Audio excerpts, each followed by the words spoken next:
So hello guys, welcome back to my channel अर्थशास्त्र की नगरी। सो गाइज, जैसे कि आपने थंबनेल के अंदर देख ही लिया है, जी हाँ, हम बात करने वाले हैं इंट्रोडक्टरी मैक्रो इकोनॉमिक्स की एक्सप्लेनेशन के रिगार्डिंग। इससे प्रीवियस वीडियो के अंदर जो है मैंने आपको ये बताया था कि भाई मैंने आपके लिए जो है, अगर आपके पास इंट्रोडक्टरी मैक्रो इकोनॉमिक्स सब्जेक्ट है या principle of macro economics subject है, दोनों का जो सिलेबस है, दोनों ही सब्जेक्ट का जो सिलेबस है वो ऑलमोस्ट सेम है। ठीक है, आप ये जो नोट्स मैंने आपके लिए प्रिपेयर करे हैं हिंदी मीडियम में, इसको आप जो है बहुत ही ईजिली फॉलो कर सकते हो। आपको कोई ऐसा कन्फ्यूज़न नहीं होना कि सर मेरा तो प्रिंसिपल ऑफ मैक्रो है, आप जो है इंटरमीडिएटरी मैक्रो पढ़ा रहे हो, मेरा सिलेबस अलग तो नहीं हो जाएगा क्या, कोई कुछ टॉपिक अलग है क्या, मुझे कुछ ज़्यादा पढ़ना है कुछ कम पढ़ना है।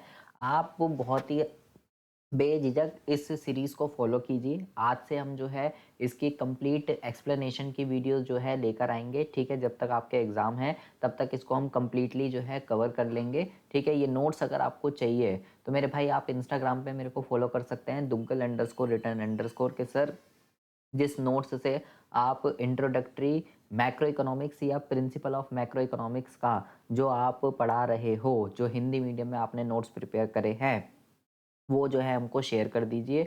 और मेरे भाई प्लीज़ आपसे रिक्वेस्ट है कि अगर आप चैनल पर पहली बार आए हो, क्योंकि आज से अब जितने भी आपका, किसी को 9 का एग्ज़ाम है, किसी को 11 का एग्ज़ाम है, किसी को 14 का एग्ज़ाम है, ठीक है, अलग अलग डेट्स पे एग्ज़ाम है। तो मेरे भाई आपसे रिक्वेस्ट है, प्लीज़ इस चैनल को सब्सक्राइब करके आप बेल आइकन को, ऑल नोटिफिकेशन को प्रेस कर लीजिए, क्योंकि मैं वीडियो डालता हूँ, आप कहते हैं जी हमें तो नोटिफिकेशन ही नहीं आई है, मुझे पता ही नहीं चला आपने वीडियो कब डाली। आप मुझे लिंक भेज दीजिए, मेरे व्हाट्सएप पे भेज दीजिए, मेरे इंस्टा पे भेज दीजिए। तो मेरे भाई प्लीज़ इस चैनल को सब्सक्राइब करके बेल आइकन को आप प्रेस कर लीजिए। आपका ही फ़ायदा है, आपकी ही जो है अभी तक अगर आपने कुछ नहीं पढ़ा है, आपको भी पता है, पूरे यूट्यूब पे आप छान मारिएगा, आपको हिंदी मीडियम में कोई भी नहीं पढ़ाने वाला है, ना ही फ्री ऑफ कॉस्ट कोई नोट्स देने वाला है। ठीक है, तो बकवास बहुत हो गई, अब बात करते हैं मुद्दे की। तो सबसे पहला मुद्दा क्या है, ठीक है, देखिए मैं आपको पहले ही बता रहा हूँ, ये सारे के सारे टॉपिक मेनली इसमें हमने 12th के हैं। ठीक है, 12th अगर आपने बहुत ही अच्छे से पढ़ी है, ठीक है, तो बहुत अच्छी बात है, इसको सिर्फ आपको रीड करना है। लेकिन अगर आपके पास 12th में इकोनॉमिक्स थी ही नहीं, ठीक है, आपने पढ़ी भी नहीं है, तो भी आपको दिक्कत वाली बात नहीं है। ठीक है, मैं आपको बिल्कुल बेसिक से एक एक चीज़ आपको जो है समझाता हुआ चलूँगा। तो सबसे पहला जो टॉपिक होता है वो है कि इकोनॉमिक्स के, ये कह सकते हो, 2 ब्रांचेज़ होती है। पहली होती है माइक्रो इकोनॉमिक्स, दूसरी होती है मैक्रो इकोनॉमिक्स। तो सबसे पहले हमें पढ़ना है कि इन दोनों के बीच में क्या अंतर होता है। देखिए, माइक्रो की अगर हम बात करें तो ये क्या कहता है कि ये अर्थशास्त्र का वो भाग है जो कि क्या करता है, व्यक्तिगत इकाइयों की, व्यक्तिगत का मतलब होता है एक एक बंदे के बारे में, एक उपभोक्ता के बारे में, एक उत्पादक के बारे में, एक फर्म के बारे में, उसके व्यवहार का अध्ययन करता है, एक बंदे की बात करता है ये। ठीक है, जबकि अगर हम बात करते हैं मैक्रो इकोनॉमिक्स की, तो ये अर्थशास्त्र का वो भाग है जो कि क्या करता है, जो पूरे देश की अर्थव्यवस्था का अध्ययन करता है। ठीक है, यहाँ पे क्या बात हो रही है, यहाँ पे बात हो रही है, देखो सिंपल सी बात है। देखो ये है माइक्रो, माइक्रो में क्या आ रहा है, आई, आई का मतलब होता है इंडिविजुअल। ठीक है, ये है मैक्रो, मैक्रो के अंदर क्या आ रहा है, ए का मतलब होता है एग्रीगेट। ठीक है, ओवरऑल की बात करता है, पूरे देश की बात करता है। ठीक है जी, ये छोटे स्तर पर ध्यान देता है, ये बड़े स्तर पर ध्यान देता है, ये तो सिंपल सी बात है। यहाँ पे हम किस चीज़ का डिस्कशन करते हैं, माइक्रो के अंदर, यहाँ पे हम मांग का, पूर्ति का, एक वस्तु की मूल्य का निर्धारण किस तरीके का होगा, उपभोक्ता का संतुलन किस तरीके से होगा, एक फर्म का संतुलन किस तरीके से होगा, या एक बंदे की बात चलती है। जबकि यहाँ पे हम किसकी बात करते हैं, देश के मुद्दों की। क्या विषय है यहाँ पे, देश की राष्ट्रीय आय कितनी है, देश के अंदर इन्फ्लेशन कितनी है, देश के अंदर बेरोजगारी कितनी है, व्यापार संतुलन में है या नहीं, यहाँ पे पूरे देश की बात चलती है, पूरे ओवरऑल की बात चलती है। जैसे कि उदाहरण देखिए, उदाहरण दे रखा है आपको, अगर एक दुकानदार अपने प्रोडक्ट की कीमत तय करता है, तो ये माइक्रो इकोनॉमिक्स का पार्ट है, क्योंकि हम एक दुकानदार की बात कर रहे हैं, एक प्रोडक्ट की कीमत की बात कर रहे हैं। वहीं अगर सरकार देश की जीडीपी को बढ़ाने के लिए नीति बनाती है, तो ये कॉन्सेप्ट पूरे देश से रिलेटेड है, तो यहाँ पे हम बात कर रहे हैं मैक्रो इकोनॉमिक्स की। ठीक है, तो बिल्कुल सिंपल सरल भाषा में। और भी देखिए, यह नीति फर्मों और उपभोक्ता के व्यवहार को समझने में मदद करती है, जबकि ये सरकार को आर्थिक नीति बनाने में मदद करती है। यहाँ पे इसकी मुख्य इकाई एक व्यक्ति, एक उपभोक्ता, फर्म, बाजार, ये हैं। यहाँ पे पूरा देश, सरकार, औद्योगिक क्षेत्र इसके अंदर इसको काउंट किया जाता है। जैसे देखिए उदाहरण के रूप में बिल्कुल एक सिंपल सा बिल्कुल सरल भाषा में इसने आपको एक एग्जाम्पल बता रखा है कि अगर मैं माइक्रो की बात करता हूँ, राम एक दुकान पे चला जाता है, वो देखता है कि अगर एक मोबाइल की कीमत 10,000 रुपये रखता है तो ज़्यादा लोग खरीदते हैं, लेकिन 15,000 रखने पर कम लोग खरीदते हैं। तो ये माइक्रो इकोनॉमिक्स का पार्ट है, क्योंकि यहाँ पे क्या हो रहा है, एक जो है प्रोड्यूसर की बात हो रही है जिसका नाम है राम। राम एक दुकान चलाता है, वो एक प्रोड्यूसर है, ठीक है, सेलर है, प्रोड्यूसर है, कुछ भी कह सकते हो, ठीक है। अब वो कह रहा है मेरे को ये अपने मोबाइल मोबाइल बेचता है, वो मोबाइल की उसकी शॉप है, तो मुझे उसके प्राइस कितने रखने चाहिए? 10,000 रखूंगा तो ज़्यादा लोग खरीदेंगे, 15,000 रखूंगा तो कम लोग खरीदेंगे।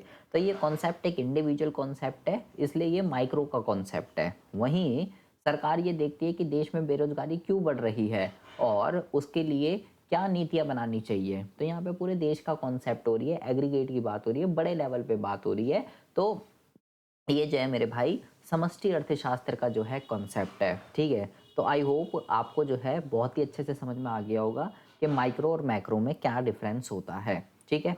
अच्छा, सिंपल सी अगर बिल्कुल एक लाइन में अगर मैं बात करता हूँ कि भाई माइक्रो और मैक्रो में क्या डिफरेंस होता है, तो आप ये समझ लीजिए, जब एक पेड़ की बात होती है, जब एक पेड़ की बात आप कर रहे हो तो वो माइक्रो का कॉन्सेप्ट है।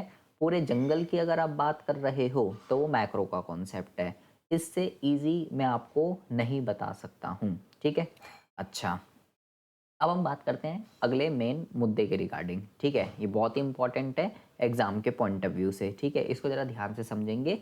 टॉपिक का क्या नाम है? मेजर मैक्रो इकोनॉमिक्स इश्यूज, मतलब कि जो हम ये बड़े लेवल की मैक्रो इकोनॉमिक्स पढ़ते हैं, ठीक है, यहाँ पे कौन कौन से मुद्दे हमको जो है देखने के लिए मिलते हैं, जिसको हमें समझने की ज़रूरत है। इसका मेजर इश्यूज जो हैं ये क्या फेस करता है।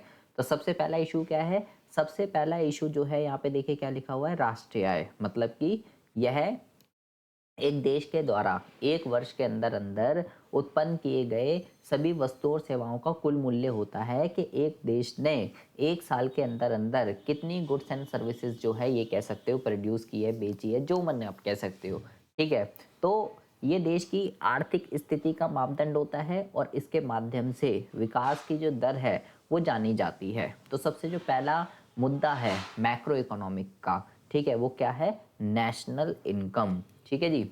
अच्छा, दूसरी की बात कर देते हैं। दूसरा मुद्दा क्या है? दूसरा मुद्दा है बेरोजगारी, ठीक है। सारे बड़े बड़े लेवल के मुद्दे आएंगे।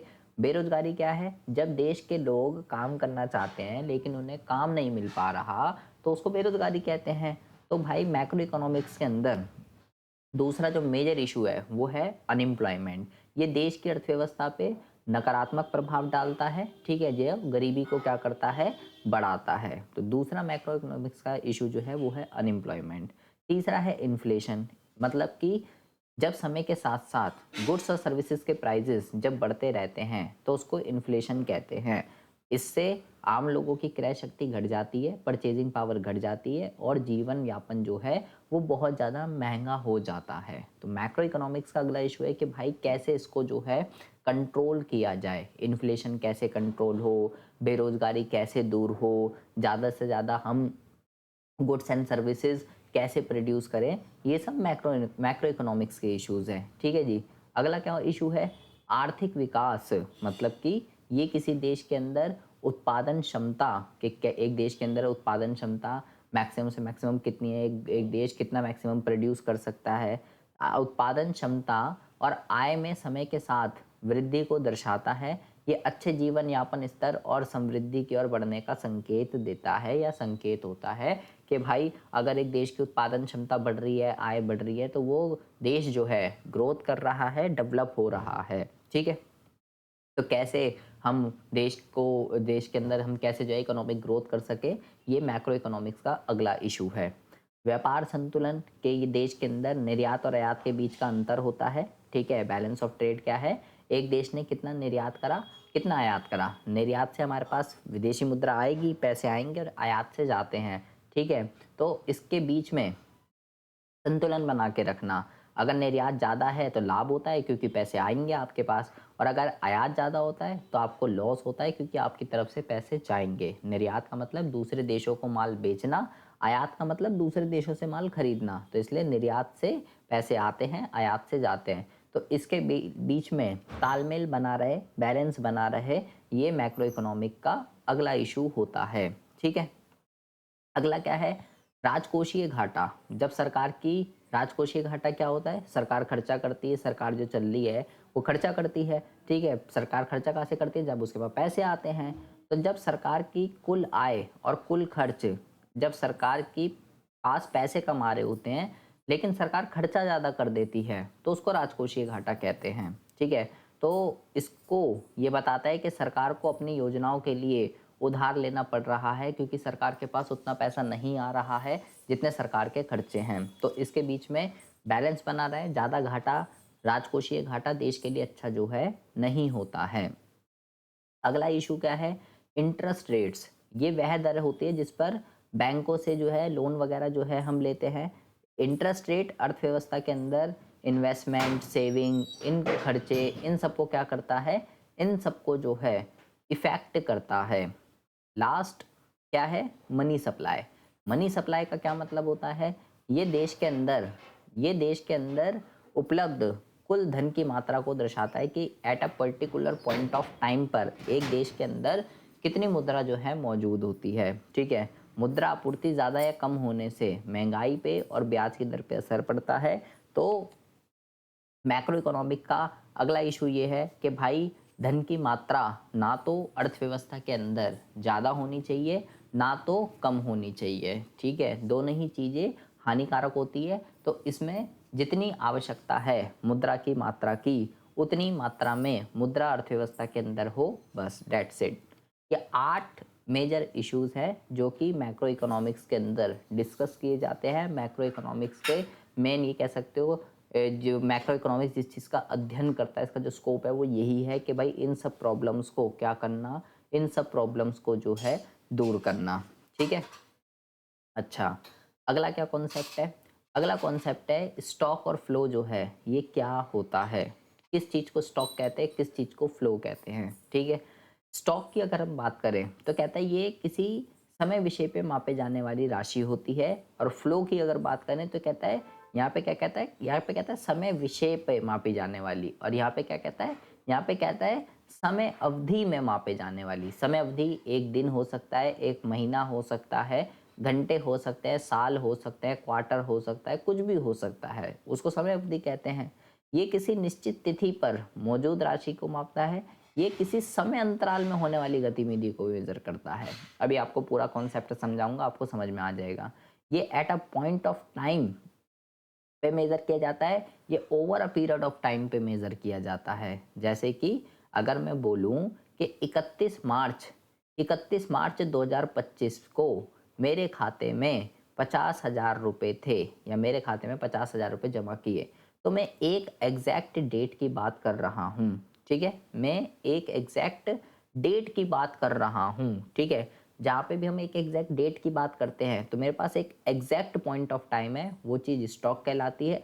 लेकिन मैं बोलूँ एक महीने में मैंने 10,000 रुपये कमाए, तो ये तो महीने की बात हो गई, मैं एक एग्जैक्ट डेट की बात नहीं कर रहा। ठीक है, तो उसको क्या कहते हैं, उसको फ्लो कहते हैं। ये संचित होता है और ये निरंतर होता है। इसका क्या मतलब होता है अभी मैं बताता हूँ आपको। इसके उदाहरण ये हैं, इसके उदाहरण ये हैं। ठीक है, देखिए बिल्कुल सिंपल सा कॉन्सेप्ट है स्टॉक और फ्लो का। दो एग्जांपल दूंगा जिससे आपको पूरा का पूरा समझ में आ जाएगा। ये जो दो पॉइंट हमने यहाँ पे लिखे हुए ना, प्रकार, ठीक है, और ये प्रकृति, सारा का सारा खेल इसी का है। ठीक है, पहले आप ये समझिए, अगर मैं आपसे कोई भी कॉन्सेप्ट पूछ रहा हूँ, अगर मैं आपसे कोई भी एग्जांपल बोलूँ, मैंने बोला भाई ये जनसंख्या, ठीक है, या ये जो है संपत्ति, मैं कोई भी एग्जांपल पूछूँ, मैं आपसे पूछूँ बता भाई ये स्टॉक है या ये चीज़ फ्लो है, तो उसको बताने का, किसी भी चीज़ को बताने का ये चीज़ स्टॉक है या ये फ्लो है, आप सिर्फ एक बात ध्यान रखिए, एक सिर्फ एक बात, ठीक है, क्या आप एक एग्जैक्ट डेट की बात कर रहे हैं? क्या बोला मैंने? क्या आप एक एग्जैक्ट डेट होनी चाहिए, ठीक है? क्या आप एक एग्जैक्ट डेट की बात कर रहे हैं? अगर हाँ, अगर वो एग्ज़ाम्पल एक एग्जैक्ट डेट से रिलेटेड है, तो मेरे भाई वो चीज़ स्टॉक का एग्ज़ाम्पल होगा। वो चीज़ स्टॉक का एग्जाम्पल होगा। अगर उस एग्जाम्पल के अंदर एक एग्जैक्ट डेट की बात नहीं चल रही है, ठीक है, महीने की, साल की, क्वार्टर की, दिन की, इसकी बात चल रही है, तो वो over a period of time है, वो जो है मेरे भाई, वो जो है मेरे भाई फ्लो कहलाता है। ठीक है, कुछ एग्जाम्पल ऐसे होते हैं, जैसे यहाँ देखो जनसंख्या लिखा हुआ है, मैं बोलूँ 31 मार्च 2025 को, 31 मार्च 2025 को, ध्यान से सुन लीजिए, 31 मार्च 2025 को भारत की जनसंख्या भारत की जनसंख्या 1.3 करोड़ थी, मान लीजिए। ठीक है, तो वो चीज़ क्या है, वो चीज़ किसका एग्जाम्पल है, वो चीज़ एग्जाम्पल है स्टॉक का, क्योंकि मैं एक एग्जैक्ट डेट की बात कर रहा हूँ। मैं बोलूँ 2024 में जो है, 2024 में भारत की जनसंख्या 1 करोड़ थी, तो मैं 2024 साल की बात कर रहा हूँ, मैं किसी एक एग्जैक्ट डेट की बात नहीं कर रहा, तो वो चीज़ फ्लो का एग्जाम्पल हो जाएगी। ठीक है, अच्छा, लेकिन कुछ एग्जाम्पल ऐसे होते हैं जहाँ पे डेट का कॉन्सेप्ट नहीं होता है। कुछ एग्जाम्पल ऐसे होते हैं जहाँ डेट का कॉन्सेप्ट नहीं होता है। जैसे कि मैं आपको बोलूँ, टंकी में भरा हुआ पानी, टंकी में पानी भरा हुआ है, टंकी में पानी भरा हुआ है। अब भाई टंकी में पानी अगर भरा हुआ है, तो यहाँ तो डेट का कॉन्सेप्ट रह ही नहीं गया। तो जब डेट वाला कॉन्सेप्ट नहीं लगता है, तो लगता है आपका स्टैटिक का कॉन्सेप्ट। स्टॉक एक स्टैटिक कॉन्सेप्ट है। ठीक है, ये लिखा है ना संचित, संचित का मतलब होता है स्टैटिक। ठीक है, मतलब जिसमें कोई चेंज नहीं आएगा, जिसमें कोई चेंज नहीं आएगा। टंकी में पानी भरा हुआ है तो भरा हुआ है, वैसे ही रहेगा, उसमें कोई चेंज थोड़ी ना हो रहा है। तो ये एक स्टैटिक कॉन्सेप्ट है। तो भाई ये स्टॉक है। लेकिन अगर उसमें निरंतर प्रवाह हो रहा है, चेंज आ रहा है उसके अंदर, अब मैं बोल रहा हूँ टंकी से बह रहा पानी, ध्यान से सुन लीजिए, टंकी से बह रहा पानी, तो टंकी से पानी बह रहा है, तो वो तो स्टैटिक नहीं है, उसमें तो चेंज हो रहा है, वो तो बह रहा है, उसके अंदर फ्लो दिख रहा है आपको, निरंतर प्रवाहित हो रहा है, तो वो चीज़ फ्लो का कॉन्सेप्ट है। तो जिस एग्जाम्पल में डेट का कॉन्सेप्ट नहीं लगता, उन एग्जाम्पल में स्टैटिक और डायनामिक का कॉन्सेप्ट लगता है। स्टॉक स्टैटिक होता है, फ्लो डायनामिक होता है। डायनामिक का मतलब होता है चेंज आ रहा है उसके अंदर। अगर चेंज आ रहा है, ठीक है, अगर चेंज आ रहा है, ध्यान से सुन लीजिए मेरे एग्जाम्पल, मैं बोलूँ दिल्ली से मुंबई की दूरी 350 किलोमीटर है, तो ये किसका एग्जाम्पल होगा, ये स्टॉक का एग्जाम्पल होगा। क्योंकि भाई दिल्ली से मुंबई की दूरी स्टैटिक 350 किलोमीटर, कोई चेंज नहीं आ रहा। 350 आज भी थी, कल भी है, 1 साल बाद भी रहेगी। ठीक है, उसके बाद अगर मैं बोलूँ दिल्ली से मुंबई की तरफ एक गाड़ी जा रही है 80 किलोमीटर प्रति घंटे की रफ्तार से, तो ये चीज़ फ्लो का एग्जाम्पल है। यहाँ पे चेंज हो रहा है, आप खुद देखिए चेंज हो रहा है ना। यहाँ पे क्यों चेंज हो रहा है, कि भाई गाड़ी है, फ्लो हो रहा है, उसके अंदर फ्लो देखने के लिए मिल रहा है आपको यहाँ पे। तो ये चीज़ फ्लो का एग्जाम्पल होगी। ठीक है, तो आई होप आपको जो है बहुत ही अच्छे से समझ में आ गया होगा कि क्या चीज़ स्टॉक होती है और क्या चीज़ फ्लो होती है। ठीक है, कुछ यहाँ पे देखिए, अगर आपके पास 20,000 रुपये बचत है, तो ये स्टॉक है, क्योंकि किसी एक समय पर मापी जाएगी कि भाई मेरे पास जो है इस डेट को 20,000 रुपये थे। लेकिन अगर मैं बोलूँ, अगर आप हर महीने 5,000 रुपये कमाते हैं, तो हाँ महीने की बात चल रही है, तो ये फ्लो का कॉन्सेप्ट है, क्योंकि यहाँ समय अवधि की बात चल रही है, महीने की बात चल रही है।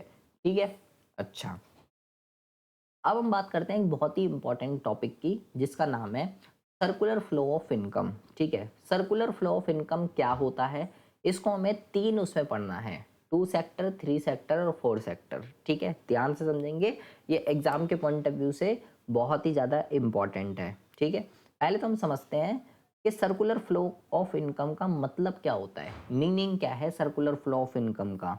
तो देखिए क्या कह रहा है, कहता है कि आय का परिपत्र प्रवाह वह प्रक्रिया होती है, या आय का चक्रीय प्रवाह कह सकते हो इसको, परिपत्र या कह लीजिए, चक्रीय कह लीजिए, एक ही चीज होती है। कह रहा है ये वो प्रक्रिया होती है, ये एक वो कॉन्सेप्ट है जहां पर, जिसके अंतर्गत एक अर्थव्यवस्था के अंदर, एक देश के अंदर क्या होता है, वस्तुओं का और सेवाओं का आदान प्रदान क्या होता है, आदान प्रदान के साथ साथ आय का प्रभावी जो है, आय का व्यय का प्रवाह निरंतर चलता रहता है। ये प्रवाह परिवारों, उत्पादक, सरकार और विदेशी देश, जो दूसरे देश होते हैं, उनके बीच होता है। मतलब कि एक अर्थव्यवस्था के अंदर देखिए, ध्यान से समझ लीजिए। पहले आपको ये समझना है ये 2 सेक्टर, 3 सेक्टर और ये 4 सेक्टर ये क्या होते हैं। एक अर्थव्यवस्था के अंदर 4 सेक्टर होते हैं, ठीक है। तो 2 सेक्टर का मतलब क्या हो गया, हम बात कर रहे हैं परिवारों की और उत्पादकों की, ठीक है। परिवार मतलब उपभोक्ता और उत्पादक मतलब जो गुड्स एंड सर्विसेज बना रहा है। तो जब मैं सिर्फ इन दोनों की बात करूंगा तो मैं बोलूंगा मैं 2 सेक्टर की बात कर रहा हूँ। जब मैं उपभोक्ता, उत्पादक और सरकार को भी बीच में ले आऊंगा तो मैं बोलूंगा मैं 3 सेक्टर की बात कर रहा हूँ। और जब मैं पूरे विदेशी देशों को भी बीच में ले आऊंगा तो मैं बोलूंगा मैं 4 सेक्टर की बात कर रहा हूँ, ठीक है जी। अच्छा, जब 2 सेक्टर, 3 सेक्टर, 4 सेक्टर किसी की भी बात करूं, जब इन चारों के बीच में आपस में वस्तुओं का, सेवाओं का, मुद्रा का, क्योंकि उसने आय भी बोली है ना, ध्यान से सुन लीजिए। जब इन चारों क्षेत्रों के बीच में, ये एक ऐसी प्रक्रिया है जब अर्थव्यवस्था के अंदर इन चारों क्षेत्रों के बीच में वस्तुओं का, सेवाओं का और मुद्रा का आदान प्रदान होता है, it's called circular flow of income, ठीक है। अच्छा, एक एक करके आपको 2 सेक्टर, 3 सेक्टर और 4 सेक्टर के बारे में हम जरा पढ़ते हैं। पहले 2 सेक्टर की बात कर लेते हैं। तो मैंने बोला यहाँ सिर्फ 2 ही बंदे होंगे, हाउस होल्ड और फर्म, उपभोक्ता और उत्पादक, ठीक है। अच्छा, उपभोक्ता जो होता है, ध्यान से समझेंगे बेटा प्लीज, ठीक है, थोड़ा अटेंटिव होकर सुनेंगे, इंपॉर्टेंट है ये। जो उपभोक्ता होता है, जो परिवार होता है, परिवार कह लीजिए या उपभोक्ता कह लीजिए, एक ही चीज होती है। उनके पास क्या होता है, उनके पास ये 4 चीजें होती है। श्रम होता है, लेबर, हम ही तो लेबर हैं, हम ही तो काम करने जाते हैं। जमीन होती है, पूंजी होती है, ये 3-4 चीजें होती हैं फर्मों के, परिवारों के पास। जो परिवार क्या करता है, फर्म को प्रदान करता है। ध्यान से सुन लीजिए मेरी बात, आप समझने का एक बिल्कुल रियल लाइफ एग्जांपल लीजिए, ठीक है। रियल लाइफ एग्जांपल क्या लीजिए, मान लीजिए आप एक उत्पादक हैं, ठीक है। आप क्या हैं, आप एक उत्पादक हैं, ठीक है। अगर बेटा, और आपको एक दुकान खोलनी है, आप एक उत्पादक है, आपको एक दुकान खोलनी है, ठीक है। तो दुकान खोलनी है, ना तो आपके पास पैसे हैं, ठीक है, ना ही आपके पास जमीन है, और ना ही आपके पास काम करने के लिए बंदा है, ठीक है, ना ही आपके पास लेबर है। ये तीनों चीज़ें आपके पास नहीं है, ठीक है। आपको अगर पैसे चाहिए, कहाँ जाओगे आप कहोगे भाई मैं तो लोन लेने जाऊंगा बैंक में, ठीक है, यही तो करोगे। आपके पास ज़मीन नहीं है जहाँ दुकान खोलनी है, एक सिंपल सा बिल्कुल बेसिक सा एग्जांपल लेते हैं। ज़मीन नहीं है तो कहाँ जाओगे, आप कहोगे भाई मैं तो प्रॉपर्टी डीलर के पास जाऊँगा, उससे दुकान वगैरह पूछूँगा कि है किसी के पास। लेबर नहीं है तो आप कहोगे भाई मैं तो बाहर से हायर कर लूँगा। अब ध्यान से सुनिए, बैंक जाओगे पैसे लेने, लोन लोन लोन, बैंक के पास पैसा कहाँ से आएगा, बैंक लोन कहाँ से देगा, जनता का ही तो पैसा है उसके पास। और जनता कौन है, हम ही लोग तो होंगे जनता, हमारा ही तो पैसा बैंकों में जमा है, ठीक है। मतलब आम पब्लिक का पैसा है, उपभोक्ता का पैसा है, परिवारों का पैसा है। जिस प्रॉपर्टी डीलर से आप प्रॉपर्टी पूछने जाओगे, दुकान वगैरह पूछने जाओगे, वो किसकी है, किसी बंदे की होगी ना वो दुकान, किसी बंदे की प्रॉपर्टी होगी, जनता की प्रॉपर्टी होगी, वो उपभोक्ता होगा, जो भाई वो बंदा है ना, किसी बंदे का होगा। पैसा भी बंदे का है, प्रॉपर्टी भी बंदे की, किसी बंदे की है।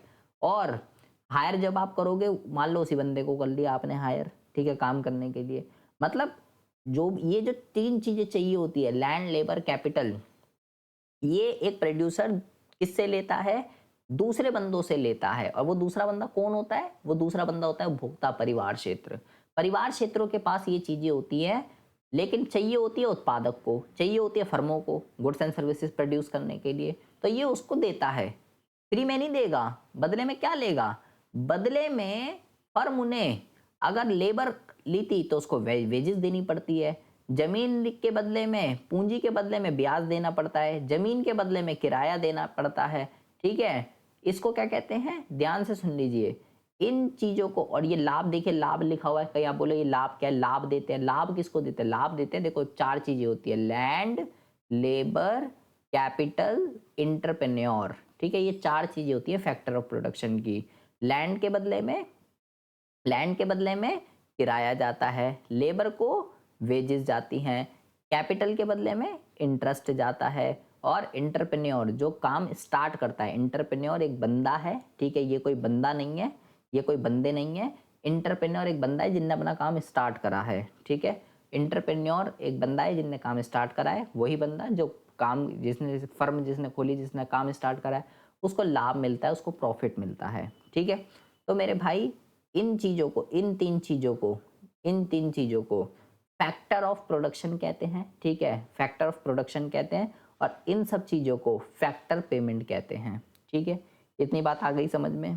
फिर अब ध्यान से देखिए, परिवार ने फर्मों को दिया, इसको डायग्राम से भी समझेंगे। ये सारी चीज़ें परिवार ने फर्मों को ये सारी चीज़ें दी, बदले में फर्मों ने इनको ये दिया, परिवार लोगों को वेतन, ब्याज, किराया, लाभ। तो मतलब परिवारों के पास पैसे आ गए। जब परिवारों के पास पैसे आ गए, परिवार उपभोक्ता के पास जब पैसे आ गए, आय आ गई, तो वो इस पैसे से क्या करता है, वस्तुएं और सेवाएं खरीदता है।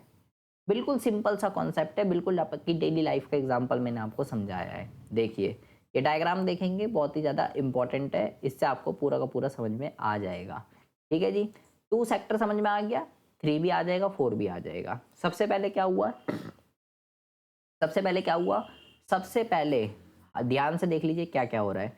हाउस होल्ड ने सबसे पहले बिजनेस को क्या दिया, फैक्टर ऑफ प्रोडक्शन दिए। क्या दिए, फैक्टर ऑफ प्रोडक्शन दिए। ठीक है जी, अच्छा जी, ठीक है, फैक्टर ऑफ प्रोडक्शन दे दिए। जब हाउस होल्ड ने फैक्टर ऑफ प्रोडक्शन दे दिए, लैंड, लेबर, कैपिटल, उसके बदले में बिजनेस ने क्या करा, बिजनेस ने हाउस होल्ड को क्या दिया, फैक्टर ऑफ पेमेंट दी। ठीक है, जिसमें आपने अभी मैंने ऊपर पढ़ाया था कि इंटरेस्ट, वेजेस, डिविडेंड, ये सब लाभ वगैरह ये सब चीजें होती है। ठीक है जी, अच्छा, इनके पास हाउस होल्ड के पास पैसा आया, हाउस होल्ड के पास जब पैसा आया, अब उससे वो क्या करता है, गुड्स एंड सर्विसेज खरीदता है, खर्चा करता है, एक्सपेंडिचर करता है। वो पैसा वापस घूम के इसके पास आ गया, और इसने इसको पैसा दिया, किस चीज के लिए दिया, गुड्स एंड सर्विसेज खरीदने के लिए, तो गुड्स एंड सर्विसेज ये इसको दे देता है। तो वापसी पैसा देखो, एट द एंड वापसी पैसा किसके पास आ गया, एट द एंड वापस पैसा बिजनेस के पास आ गया, फर्म के पास आ गया। दोबारा से ये चीज फिर से प्रोडक्शन होगी, दोबारा से फिर से प्रोडक्शन होगी, फिर से गुड्स एंड सर्विसेज बनेगी, फिर से इनके पास पैसा आएगा, फिर से ये इसको खर्च करेगा, फिर से इसके पास गुड्स एंड सर्विसेज जाएगी। तो इसको सर्कुलर क्यों कहते हैं, क्योंकि ये चक्र हमेशा चलता रहेगा, ये चक्र कभी भी खत्म नहीं होगा, इस वजह से इसको सर्कुलर फ्लो ऑफ इनकम कहते हैं। ठीक है, इस चित्र में 2 सेक्टर मॉडल के बारे में बताया गया था आपको। ठीक है, सबसे पहले मैंने आपको बता दिया, परिवार क्षेत्र, लैंड, लेबर, कैपिटल, ये सब उत्पादकों को देता है। ठीक है, बिजनेस इसके बदले में हाउस होल्ड को वेजेस, किराया, ब्याज, लाभ, डिविडेंड के रूप में देते हैं, जिसको पर्सनल इनकम भी आप कह सकते हो। ठीक है, फिर जब हाउस होल्ड के पास पैसे आ जाते हैं, वो उसको गुड्स एंड सर्विसेज को खरीदने में खर्च करता है, जिसको एक्सपेंडिचर कहते हैं, और फिर बदले में बिजनेस जो पैसे दिए थे उसको क्या कर देता है, उपभोक्ता को वस्तुएं सेवाएं प्रदान कर देता है। इस तरीके से ये सर्कुलैरिटी चलती है। तो ये देख लीजिए, हाउस होल्ड ने बिजनेस को सबसे पहले लैंड, लेबर, कैपिटल दिए, बिजनेस ने हाउस होल्ड को बदले में फैक्टर पेमेंट दी। हाउस होल्ड के पास जब पैसा आ गया तो बिजनेस के वो खर्चा कराने, वस्तु सेवाएं खरीदने के लिए, और बिजनेस वापसी हाउस होल्ड को क्या कर देता है, गुड्स एंड सर्विसेज दे देता है। बहुत ही आसान ईजी लैंग्वेज में लिखा हुआ है, आप एक बार रीड करेंगे आपको समझ में आ जाएगा। ठीक है, यहाँ पे ये मॉडल दिखाता है, बिल्कुल सिंपल मॉडल है, 2 सेक्टर मॉडल है, कि एक चक्र किस तरीके से घूमता है जब ये 2 उपभोक्ता और उत्पादक आपस में एक दूसरे से किस तरीके से संबंधित हैं। ठीक है, अगर आपको 2 आ गया समझ में, तो 3 भी बहुत आसानी से समझ में आ जाएगा। अब आ जाती है सरकार बीच में। ठीक है, अब बिल्कुल वही कॉन्सेप्ट चल रहा है, बिल्कुल वही कॉन्सेप्ट चल रहा है। देखो, हाउस होल्ड है, बिजनेस है। ठीक है, अभी मैंने आपको बताया, सबसे पहले ये फैक्टर ऑफ पेमेंट देता है, फिर ये इसके बदले में इनकम देता है। ठीक है, आ रही है बात समझ में, इनकम देता है, फिर मेरे भाई इनके पास पैसे आते हैं, खर्च करता है, ये बात आ गई समझ में आपको। लेकिन अब यहाँ पर बीच में गवर्नमेंट भी आएगी है। ठीक है, गवर्नमेंट का इन दोनों सेक्टर से क्या रिलेशन है, देखिए यहाँ पे जो है, देखिए क्या लिखा हुआ है,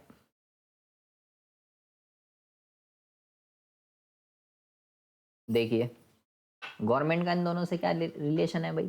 पहले तो एक बात समझ लीजिए, हाउस होल्ड भी भाई गवर्नमेंट को टैक्स देता है। ठीक है, टैक्स भी देता है, स्लैश में लेबर भी लिखा हुआ है, उसके लिए काम भी करता है। ठीक है, बिजनेस जो फर्म होता है, जो प्रोड्यूसर होता है, वो टैक्स देता है, वो जीएसटी देता है।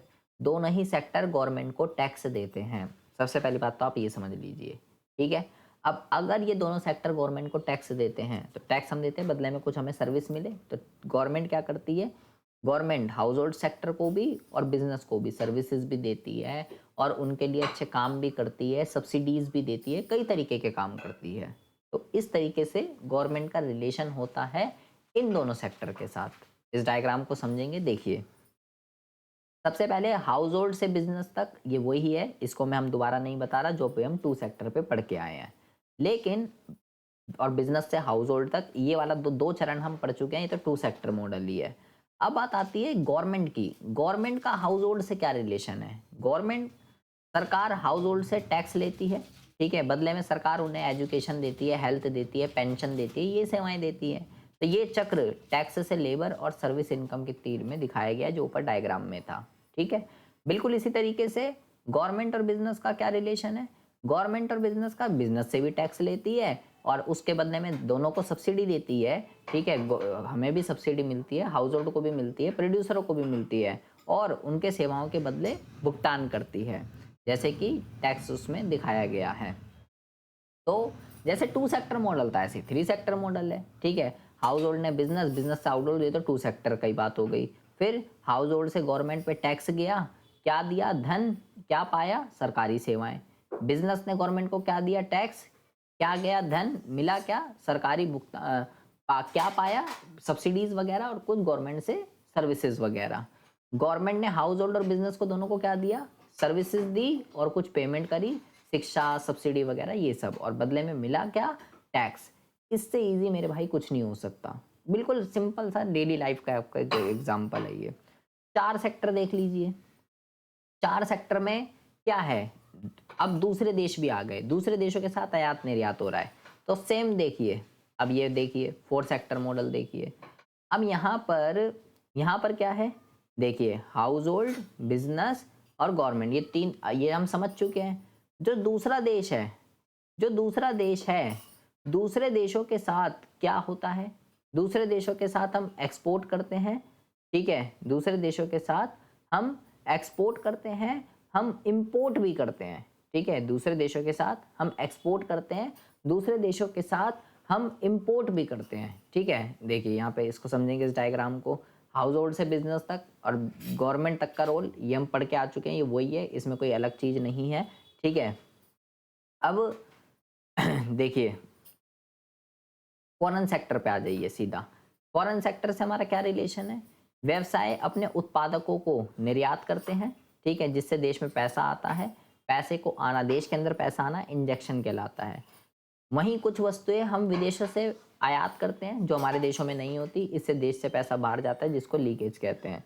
विदेशी क्षेत्र के साथ ये लेन देन अर्थव्यवस्था को वैश्विक स्तर पर क्या करता है? जोड़ता है। बस आप ये समझ लीजिए, वैश्विक विदेशी क्षेत्रों के साथ हम सिर्फ क्या करते हैं? आयात निर्यात करते हैं, बस, और कुछ नहीं करते हैं, ठीक है। और इसलिए यहाँ पे आपको देखेंगे, ये देखने में वो है डायग्राम, बस यहाँ पे एक्सपोर्ट और यहाँ पे इंपोर्ट लिखा आएगा। एक्सपोर्ट इंपोर्ट करते हैं हम दूसरे देशों के साथ, और कुछ ऐसा नहीं है कि बदले में टैक्स देगा, ये फलाना ढिमकाना, कुछ नहीं, वो सब हमारे 3 सेक्टर के अंदर रहेगा, और इसमें ऐसा और कोई कंक्लूजन नहीं है, ठीक है। पूरे मॉडल में 3 प्रकार के प्रभाव होते हैं: फैक्टर सर्विसेज, हाउस होल्ड से बिजनेस; फैक्टर इनकम, बिजनेस से house hold; goods and services, business से हाउस होल्ड। साथ ही एक कॉन्सेप्ट है जो कि बार बार आ रहा है यहाँ पे, ठीक है। देखो यहाँ पे कुछ नहीं लिखा, फॉरेन सेक्टर में देखिए क्या लिखा है, सिर्फ आयात निर्यात होता है और विदेशी मुद्रा आती है और जाती है, बस। 2 सेक्टर, 3 सेक्टर, 4 सेक्टर, ठीक है जी। अच्छा, अब इसी से रिलेटेड, इसी सर्कुलर फ्लो से रिलेटेड 2 कॉन्सेप्ट होते हैं, ठीक है। बात ध्यान से समझेंगे, बहुत ही ज़्यादा इंपॉर्टेंट है ये। एक होता है रियल फ्लो, एक होता है मनी फ्लो। रियल फ्लो और मनी फ्लो क्या होता है? रियल फ्लो का मतलब होता है सिर्फ वस्तुओं और सेवाओं का प्रवाह, जबकि मनी फ्लो का मतलब क्या होता है? पैसे का प्रवाह। ऊपर हमने जब बात करी, गुड्स एंड सर्विसेज भी आदान प्रदान हो रहे हैं और पैसा भी आ रहा है, जा रहा है। उपभोक्ता पैसा खर्च कर रहा है, उत्पादक को दे रहा है, उत्पादक भी पैसा जो है उपभोक्ता को दे रहा है, तो पैसों का भी आदान प्रदान हो रहा था और वस्तुओं और सेवाओं का भी हो रहा था। जब मैं सिर्फ वस्तुओं और सेवाओं की बात करूंगा तो वो रियल कहलाएगा, जब मैं पैसे की बात करूंगा तो वो मनी फ्लो कहलाता है। क्या प्रभावित होता है यहाँ पे? गुड्स एंड सर्विसेज, यहाँ पे ये सब चीज़ें प्रभावित होती हैं। ठीक है, ये जो उत्पादक देता है परिवार क्षेत्र को फैक्टर ऑफ पेमेंट। ठीक है जी, ये हाउस होल्ड से बिजनेस की ओर जाता है, हाउस होल्ड से बिजनेस की ओर जाता है। ठीक है, और यहाँ पे व्यवसाय से परिवार को और परिवार से व्यवसाय को, इसी तरीके से बताया था। पैसा पहले बिजनेस ने परिवार को दिया, लो भाई अपना फैक्टर ऑफ पेमेंट, फिर वही फैक्टर ऑफ पेमेंट वापसी बिजनेस को चली जाती है। परिवार श्रम देता है, व्यवसाय वस्तु देता है। यहाँ पे व्यवसाय वेतन देता है, परिवार उसी को खरीदने के लिए पैसे देता है। प्राकृतिक रूप में देखें, वस्तु और सेवाएं भौतिक रूप में होती है और ये मुद्रा के रूप में होती है, कैश ट्रांसफर, वास्तविक लेन देन का संकेत, और ये भुगतान या खर्च का संकेत होता है। तो रियल और मनी फ्लो का मतलब सीधा सीधा कुछ नहीं है। रियल फ्लो का मतलब होता है, रियल फ्लो का मतलब होता है गुड्स एंड सर्विसेज का फ्लो, भौतिक वस्तुओं का फ्लो, या पैसों की बात नहीं होती है। जबकि मनी फ्लो का मतलब होता है पैसे की बात, खर्चे की बात, एक्सपेंडिचर की बात। ठीक है, उसको रियल और मनी फ्लो कहते हैं।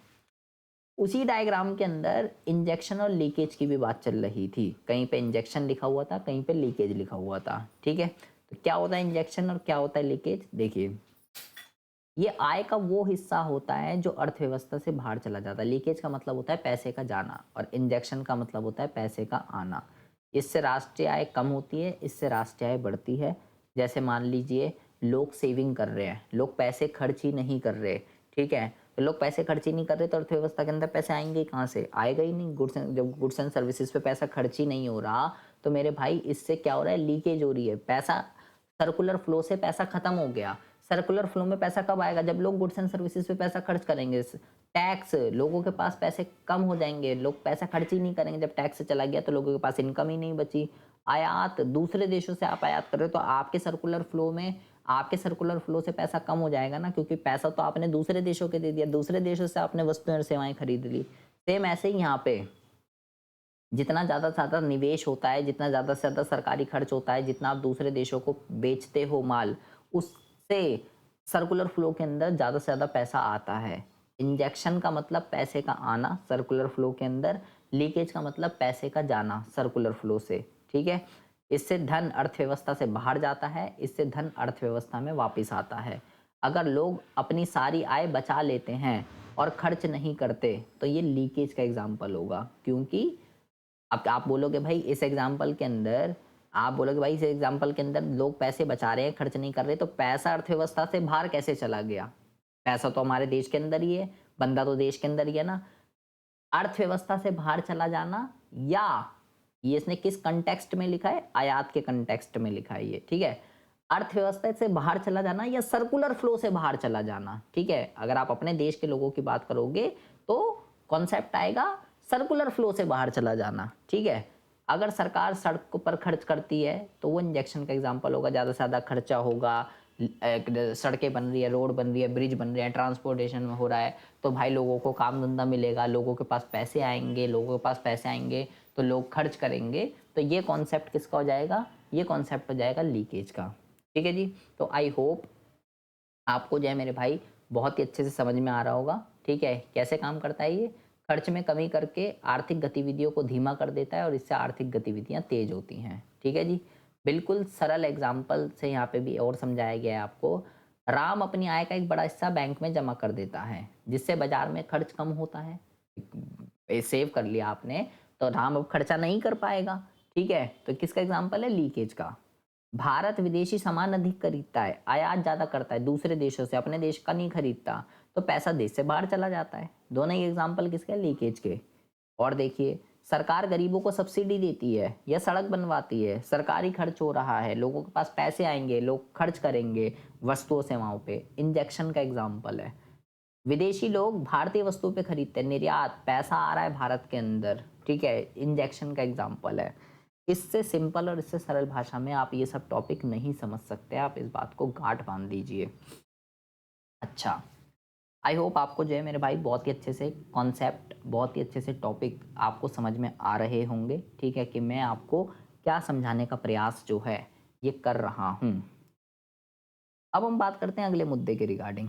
अगला मुद्दा है नॉमिनल जीडीपी और रियल जीडीपी क्या होती है। ठीक है, देखिए जीडीपी की गणना जीडीपी की कैलकुलेशन दो उस पे होती है, सिंपल सा समझ लीजिए। एक होता है बेस प्राइस और एक होता है करंट प्राइस। करंट प्राइस का मतलब होता है अभी क्या चल रहा है, ठीक है, 2025 में क्या प्राइस चल रहा है, उसको कहते हैं करंट प्राइस, वर्तमान कीमत, ठीक है। चालू कीमत, वर्तमान कीमत, कुछ भी कह लीजिए, अभी का प्राइस मतलब अभी का चालू कीमतें। मैं 2025 के मैं अगर वस्तुओं सेवाओं को कैलकुलेट करूँ 2012 के बेस पे, 2012 के बेस पे, तो मैं 2012 क्या है, मान लीजिए मेरा बेस ईयर है, बेस ईयर कुछ भी हो सकता है, ठीक है, बेस ईयर कुछ भी हो सकता है। तो जिस ईयर में आप खड़े हो, आप उस ईयर के प्राइस नहीं ले रहे, आप कोई पुराने प्राइस ले रहे हो। आधार वर्ष कहते हैं उसको, बेस ईयर को आधार वर्ष कहते हैं। जिस ईयर पे आप खड़े हो, आप उस ईयर के प्राइस ना लेके कोई पुराने पिछले प्राइस ले रहे हो, तो वो रियल जीडीपी कहलाएगी। देखिए, वह जीडीपी जो चालू कीमतों पे मापी जाती है वो नॉमिनल होती है, वह जीडीपी जो बेस ईयर के प्राइस पे मापी जाती है उसको रियल जीडीपी कहते हैं। इसमें मुद्रास्फीति शामिल होती है, क्यों? क्योंकि आपने अभी के प्राइस ले लिए ना। भाई मैं कह रहा हूँ हर साल आप बेस ईयर, हर साल 2023, 2024, 2025 आप हर साल करंट प्राइस पे मेजर कर रहे हो गुड्स एंड सर्विसेज की वैल्यू। तो हर साल भाई पैसे बढ़ रहे हैं ना, हर साल पैसे बढ़ रहे हैं। एक पेन पहले 2 रुपए का था, फिर 4 रुपए का हो गया, फिर 6 रुपए का हो गया। तो आप तो हमेशा 2023 में 2 का था, 2024 में 4 का था, 2025 में 6 रुपए का था, ठीक है। मैं बोलूँ 100 पेन बनाते थे आप, तो आपने इस 200 हो जाएगा, ये 400 हो जाएगा, ये 600 हो जाएगा। तो आप, मैं बोलूँ कितने पेन बने अर्थव्यवस्था के अंदर 2025 में, तो आप बोलोगे 600 पेन बने अर्थव्यवस्था के अंदर।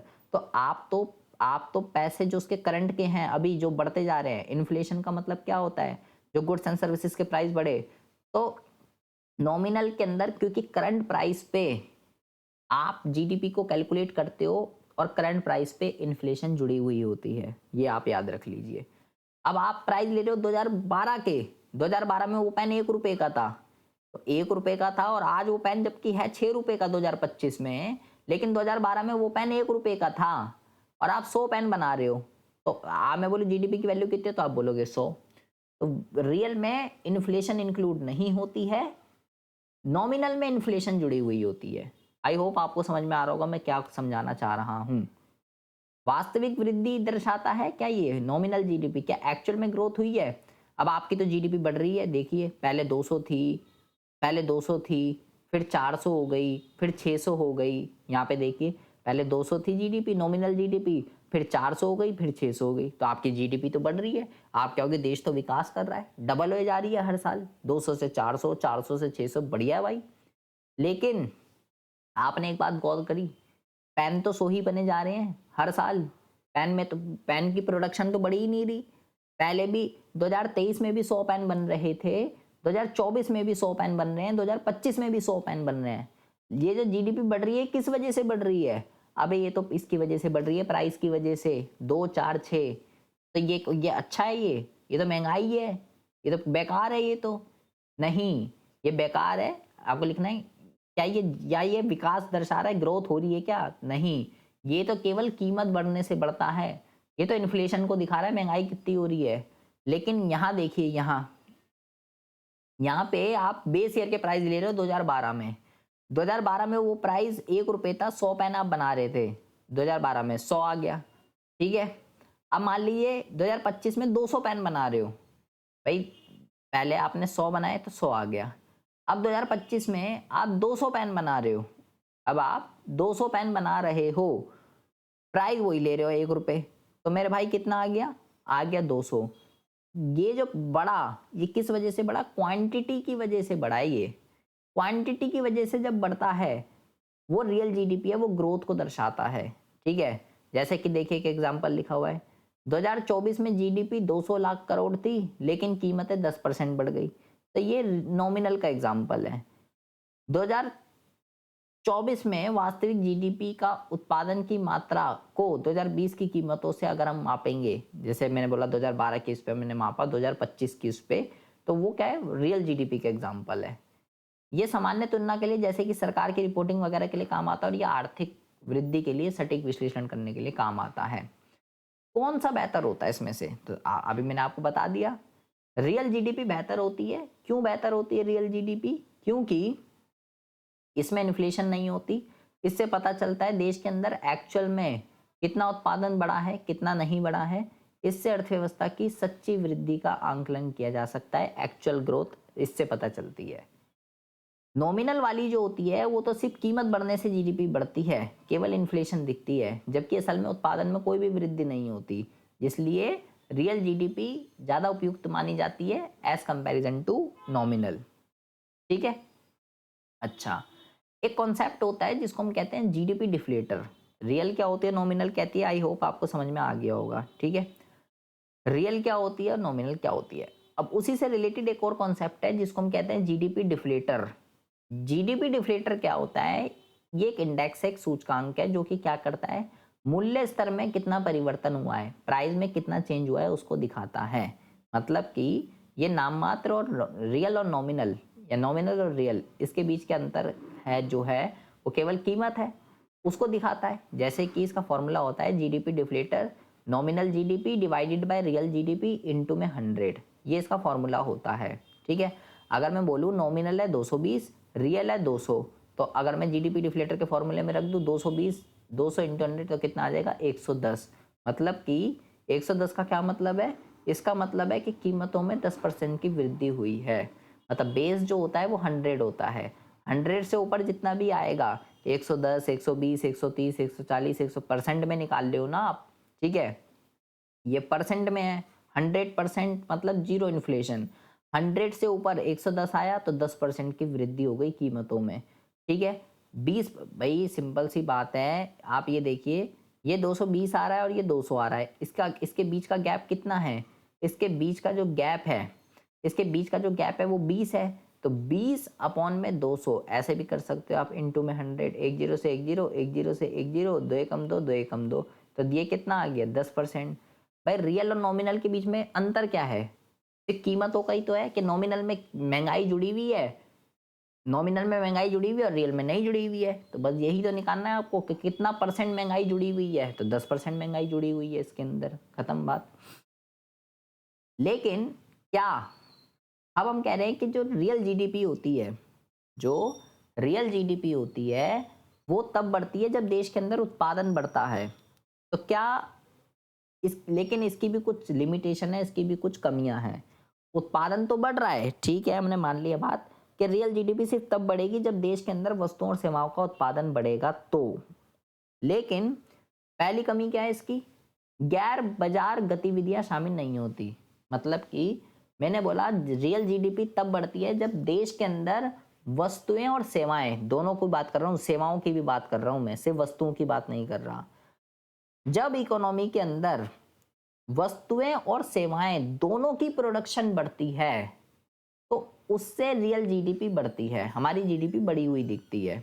ठीक है, लेकिन कुछ चीजें ऐसी होती हैं जैसे घर के अंदर महिलाएं जो काम करती हैं वो अपनी सेवाएं दे रही हैं, सर्विसेज दे रही है, उसकी वैल्यू आप कैसे डिफाइन करोगे? उसकी तो कोई वैल्यू नहीं होती, वो तो अपनी सर्विस दे रही है, वो अपना काम कर रही है, लेकिन उसकी कोई वैल्यू नहीं है, उसकी कोई मार्केट वैल्यू नहीं है, तो उस सर्विस का आंकलन ही नहीं होगा। तो जब उस सर्विसेज का आंकलन ही नहीं होगा, उस सर्विसेज की मार्केट वैल्यू ही नहीं पता आपको, तो वो आप रियल जीडीपी में कैसे जोड़ोगे?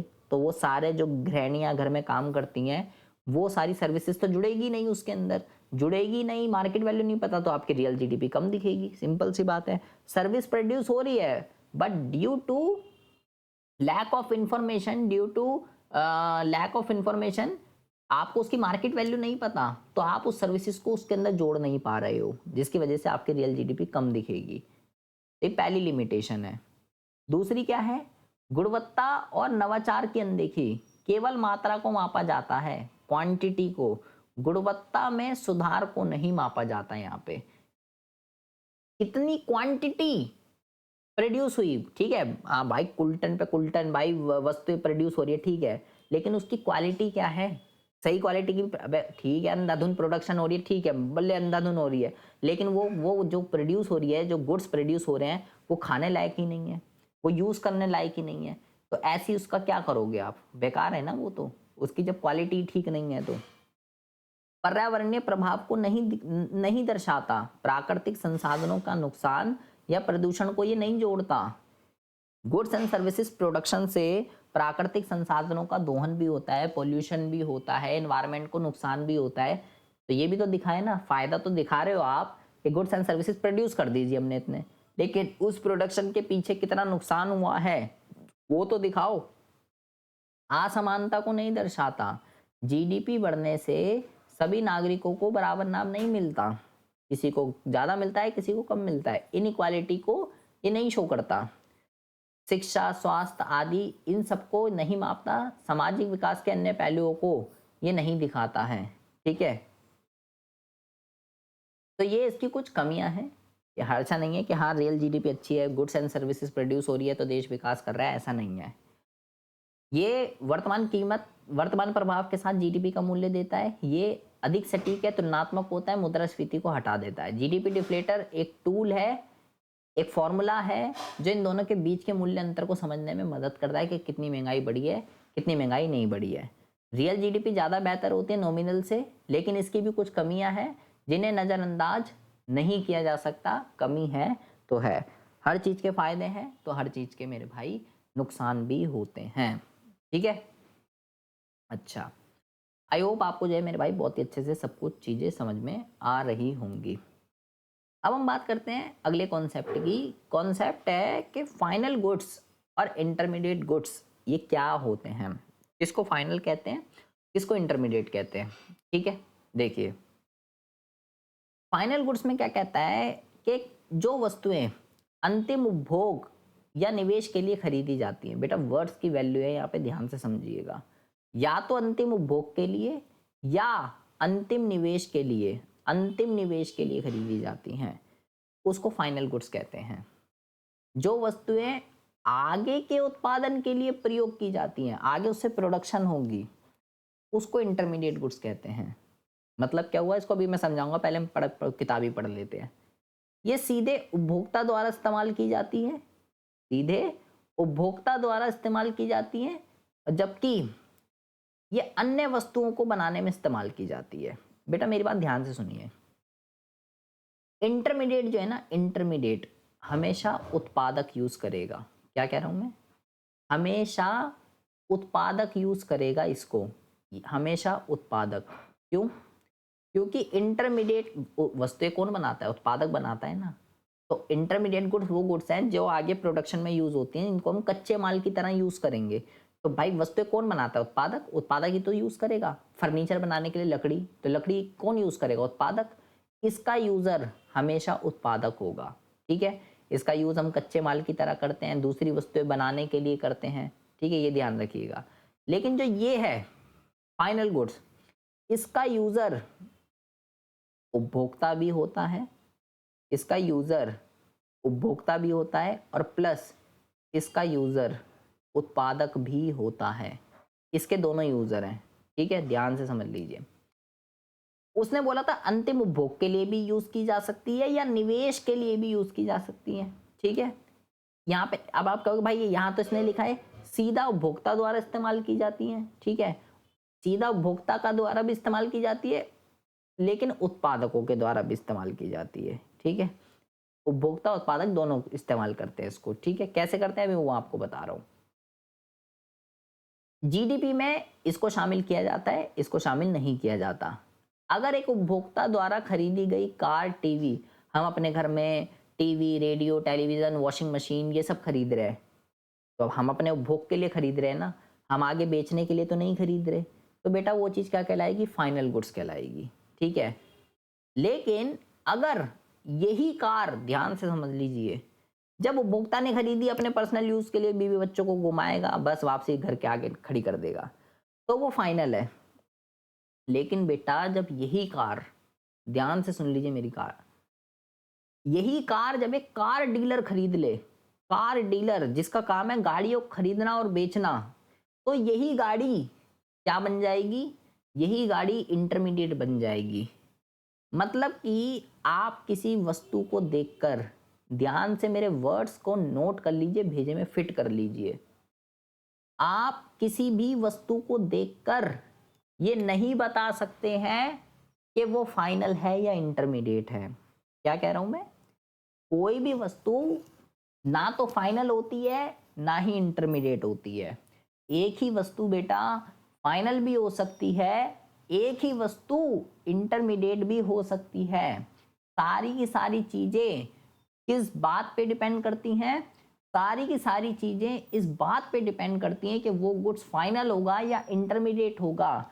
उसका यूजर कौन है? यूजर, ठीक है, उसका यूजर कौन है और उसका ऑब्जेक्ट क्या है। ये दो वर्ड बेटा जो मैं लाइन बोल रहा हूं, इसको भेजे में फिट कर लीजिए। यूजर कौन है? यूजर मतलब कौन उसका उपयोग कर रहा है, मैं बोलूं, और उसका ऑब्जेक्ट क्या है, उसका पर्पस क्या है, किस उद्देश्य के लिए वो खरीद रहा है उस वस्तु को। जब यूजर कोई भी हो सकता है, उपभोक्ता या उत्पादक, ठीक है। अच्छा, घर के अंदर एक सिलाई मशीन होती है, घर के अंदर एक सिलाई मशीन होती है, ठीक है। तो बेटा वो क्या कहलाएगी? वो कहलाएगी आपकी, वो कहलाएगी आपकी फाइनल गुड्स। क्या कहलाएगी? फाइनल गुड्स, अंतिम वस्तुएं कहलाएगी, ठीक है, क्योंकि घर में मम्मियां यूज करती हैं कपड़े वगैरह सिलने के लिए, ठीक है। अच्छा, लेकिन वही सिलाई मशीन आप देखते हो टेलर के पास भी होती है, जो घर के बाहर जो दुकान होती है टेलर की, सिलाई मशीन, वही सिलाई मशीन है। लेकिन बेटा वो तो एक प्रोड्यूसर है ना, वो तो कपड़े सिलने का काम करता है। वही सिलाई मशीन अगर उसके पास है तो बेटा मैं उसको उपभोक्ता नहीं बोल सकता। उसको, वो फाइनल है, फाइनल है, वो तो है ही फाइनल, लेकिन उसका यूजर जब घर में थी तो उपभोक्ता था, और जब उसके पास है टेलर के पास तो बेटा वो उत्पादक है। जब हमारे पास है तो मैं उसको उपभोक्ता वस्तु बोलूंगा, ड्यूरेबल गुड्स है वो उपभोक्ता वस्तु। लेकिन जब वही सिलाई मशीन एक टेलर के पास है तो वो उत्पादक वस्तु कहलाएगी, उसको पूंजीगत वस्तु कहते हैं। क्या कहते हैं? पूंजीगत वस्तु। उत्पादक वस्तु कह लीजिए या पूंजीगत वस्तु कह लीजिए, एक ही चीज होती है। तो आप देखो, एक ही सिलाई मशीन जब मेरे पास है उपभोक्ता के पास तो वो उपभोक्ता वस्तु है, और जब टेलर के पास है तो वो उत्पादक है। मतलब फाइनल तो दोनों यूज कर सकते हैं, फाइनल दोनों यूज कर सकते हैं। लेकिन फर्नीचर बनाने के लिए एक मशीन यूज होती है। फर्नीचर बनाने के लिए, सॉरी, फर्नीचर बनाने के लिए एक मशीन यूज होती है, ठीक है। तो मेरे भाई वो मशीन, मैंने बोला इसका तो हमेशा उत्पादक ही होगा, क्योंकि भाई वस्तु कौन बनाता है? उत्पादक बनाता है ना, उपभोक्ता वस्तु नहीं बनाता। उत्पादक वस्तु बनाने के लिए जो भी चीजें यूज करता है वो चीज इंटरमीडिएट होती है, ठीक है, ये बात ध्यान रखिएगा। अब वो दोनों तरीके की चीजें यूज कर सकता है, वो मशीनें भी यूज कर रहा है, वो लकड़ी भी यूज कर रहा है। लकड़ी इंटरमीडिएट है, लकड़ी इंटरमीडिएट है क्योंकि वो खत्म हो जाएगी। लाएगा, फर्नीचर बनाएगा, कुर्सी टेबल, लकड़ी खत्म, और बनानी है और लेके आनी पड़ेगी, और बनानी है और लेके आनी पड़ेगी। लेकिन वही उत्पादक के पास एक मशीन भी है जिससे वो बार बार वो बना रहा है। वो मशीन बेटा इंटरमीडिएट नहीं है, वो मशीन इंटरमीडिएट नहीं है। हाँ, उससे प्रोडक्शन हो रही है, उससे वस्तुएं सेवाएं बन रही है, लेकिन वो चीज उत्पादन में बार बार यूज हो रही है। वो चीज पूंजीगत वस्तु है, वो चीज कैपिटल गुड्स है। एक ऐसी वस्तु, ध्यान से सुन लीजिए मेरे वर्ड्स, मार्क कर लीजिए, एक ऐसी वस्तु जो एक उत्पादक यूज कर रहा है लेकिन वो खत्म नहीं हो रही है, बार बार उसी से ही प्रोडक्शन कर रहा है, उत्पादन में बार बार उसी से प्रयोग करके उत्पादन कर रहा है, वो इंटरमीडिएट नहीं होती है, वो पूंजीगत होती है। लेकिन ऐसी वस्तु जो उत्पादक यूज कर रहा है, कच्चे माल की तरह यूज करता है, खत्म हो जाती है, फिर दोबारा लानी पड़ती है, खत्म हो जाती है, फिर दोबारा लानी पड़ती है, तो वो इंटरमीडिएट है।